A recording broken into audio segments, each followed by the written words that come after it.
Hi everyone, it's April. Welcome back to my channel. Today I want to go over an experience I had during my first year out of nursing school with my initial preceptor and let you know what I encountered and how I navigated it to have an exceptional nursing career.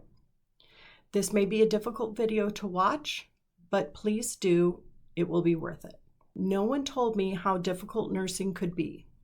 Not my nursing professors, not the recruiters, not the nursing orientation packet. I knew that I was going to have a lot of stress. I knew that I was going to have really tired legs after a 12-hour shift. I knew that there were going to be times I'd be overwhelmed and that there might be some times I'd cry. I was ready for all of that. What I didn't expect was to be bullied by my preceptor, but that's what happened. This isn't a story of me quitting nursing. This is how I survived and built a beautiful career in nursing. I now have over 20 years in practice. Another thing that I learned through that process was how to be the kind of preceptor that other nurses deserve. I decided that I was going to be someone that was very open. I was not going to be judgmental. And I was always going to challenge nurses to want to learn more, to offer opportunities to be curious without having to worry about being chastised. So if anyone is experiencing any of that in their current job, I would love to give some reassurance. Feel free to contact me. I will put a link in the description. So I want to take you back to my first week as a nurse. I was nervous, I was excited, and I was doing my best to hide how terrified I was. I was assigned to a preceptor that was experienced, respected, and honestly, I felt really lucky. I was late on my first day to work because in the place that I had lived before, the hospital, when they started at 7, they started at 7. The place I moved to, the facilities, when they started at 7, they started at 6:45. So I started late, so I was really embarrassed to start with, and I'm sure that to my preceptor, that looked really bad.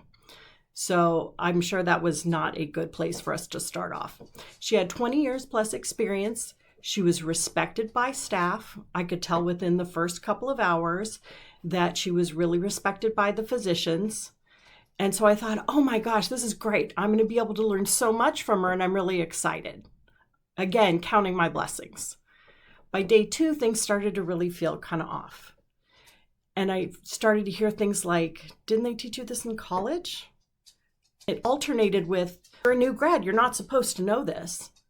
And so I really spent the entirety of the first couple of months of my nursing time as a new grad wandering around in my head going, I'm a new grad, am I supposed to know this? But I've been through nursing school, I should know this. And not knowing which was right and having a hard time figuring out, is it safe to go to her to ask any of these questions? In reality, I ended up not asking her a whole lot of questions, knowing that she had a lot of these answers, and I could really just go to her and go, hi, can I get this information? You know, I know you have it. And I kept trying to build a relationship with her, and it just really didn't end up happening, and it was unfortunate. She did a lot of eye rolling at me. She would interrupt all of my questions. She would correct me in front of patients and staff, and that was really embarrassing. I tend to have problems with imposter syndrome anyway. I tend to be feeling like I need to prove that I know things, so to be shamed in that kind of a very public way was really horrible for me. I felt really low all the time. She would disappear at random times during shifts so that when I did have the courage to go try to find her, she wasn't anywhere for me to find. And when I did manage to find her somewhere, and I would just kind of gently tap her on the shoulder if she was sitting and talking to someone, or I'd go up and quietly wait for her to notice me, and I'd ask a question, she would make it to where I was bothering her. And so again, all of those things made me not want to approach her to ask questions. So I felt pretty alone, I'm going to be honest. I ended up asking some of my other coworkers. And for me, the body language a lot of times is worse than the words that people use. For me, it's, the just back turned, disappearing, obviously to other people, making it seem like I didn't have any place there. I was not going to be a good nurse because I'd worked so hard. And every single day of my life, I tried to do everything I could to prove that I would be a good nurse. Let's look at some of the signs that you too might be dealing with a nurse preceptor that is not going to have your best interests at heart. So all of these definitely applied to me. Nervous before your shift even starts. I was nervous just all the time. Anytime I thought about her, anytime I thought about going to work, I would think about, okay, who else is on shift? Because I'm going to have somebody I can talk to, because it's not going to be her I can get answers from. And if she overhears me asking somebody else a question, then even though she wouldn't have wanted to answer it, then she's going to come and say, well, why didn't you ask me? I'm your preceptor. I was always self-guessing myself, even when I knew that the answer was right. Again, it's part of that, you're a new nurse, you shouldn't know, but you went through nursing school, you should know this constant thing in my brain just going around and around. And hey, just real quick, if any part of this is hitting you a little too close to home, please pause. Take a breath. You're not broken. You're just in a bad environment, and I'm about to show you how to fix it. So there's no safe space with them to ask questions. She micromanaged me in front of everybody. Like I said, it was just like completely embarrassing and humiliating. And she would do her best to isolate me from the rest of the team. That would be like when I would ask somebody else for an answer. She was kind of overbearing. She was the person that was the center focus of the unit. So if somebody did answer a question of mine, then she would make a scene in front of the other person, and then the other person may not want to answer my question the next time. So I really struggled with a lot of those kind of questions. And if any of that sounds familiar, please know you're not imagining things. This is pretty standard stuff for this kind of behavior. The emotional cost, I absolutely had many days when I didn't want to go to work. And I'm here to tell you that I knew from my first day in nursing school that this was absolutely where I was meant to be. And so it was absolutely heartbreaking to think that how had I been put in a situation that I was not able to get through, that I was potentially going to give this up. I just couldn't. And I always thought, maybe I'm not cut out for this. And then all I kept thinking was, you worked full time through most of your college and you worked really hard. How is it possible you're not cut out for this? But the self-doubt was just that great. I remember driving home several nights and then a couple of times having to pull over because just like the intense, overwhelming dread and just pain and anguish, and I just started crying. I felt stupid and weak. I felt stupid and weak, and I'm a very strong person. I just wasn't able to deal with it. It was just so painful. At first, I didn't tell anyone. I didn't tell anyone until my orientation was almost completely over because of the general thoughts of nursing culture. And it's just not supposed to be that way. We deserve a lot more. We give all of our heart and soul to our patients and their families, and we deserve to get the same in return. It's not just about being treated badly. It's the fact that no one talks about it. And that's why I'm making this video today. We suffer in silence. And that's how things continue. That's how our bosses aren't able to do anything to help get things corrected. Because if nobody says anything, then, in our world, if you don't chart it, nothing happens. If you don't say anything, nothing happened.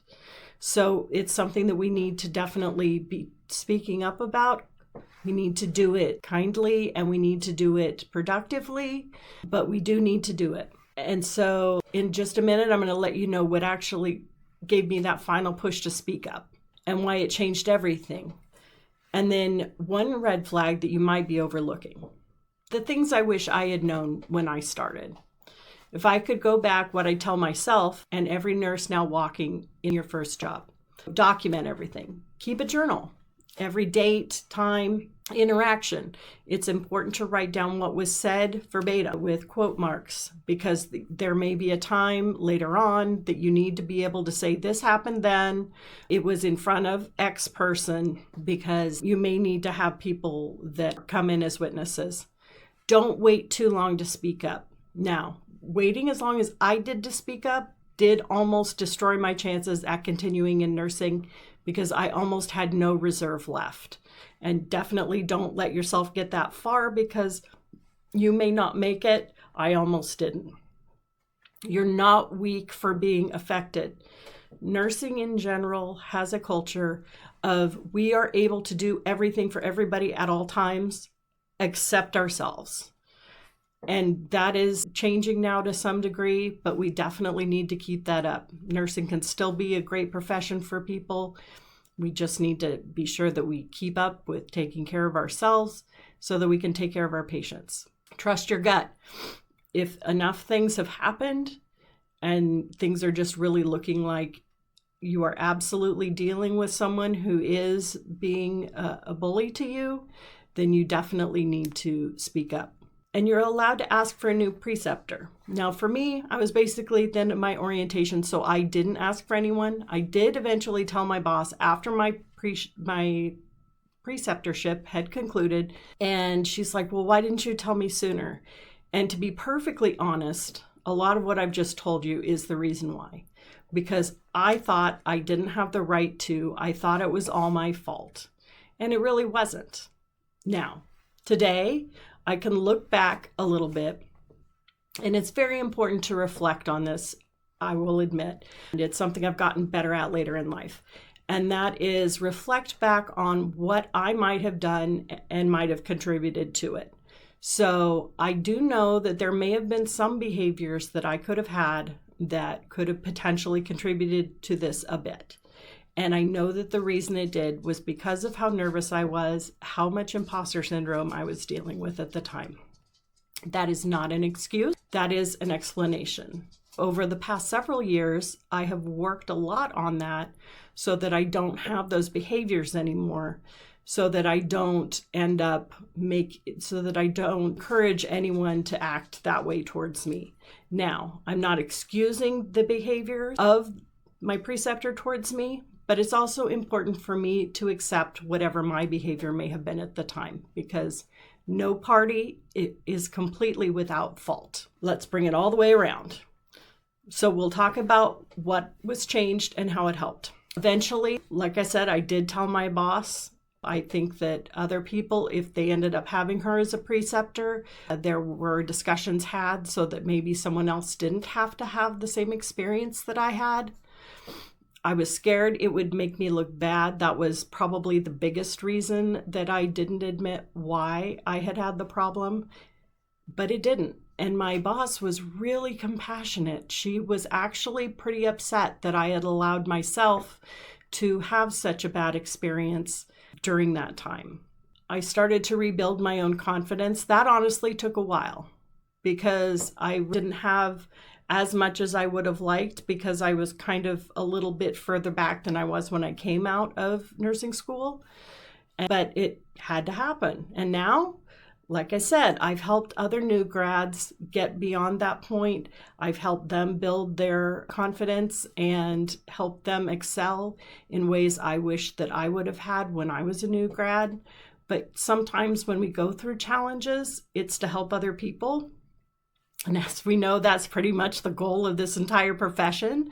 So I survived, and I'm glad that I'm able to help others with that now.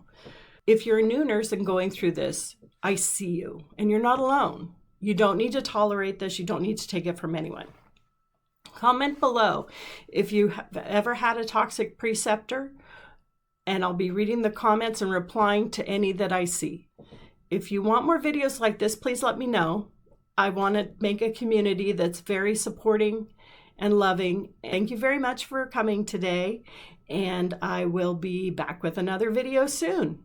Thank you so much for attending. Bye-bye.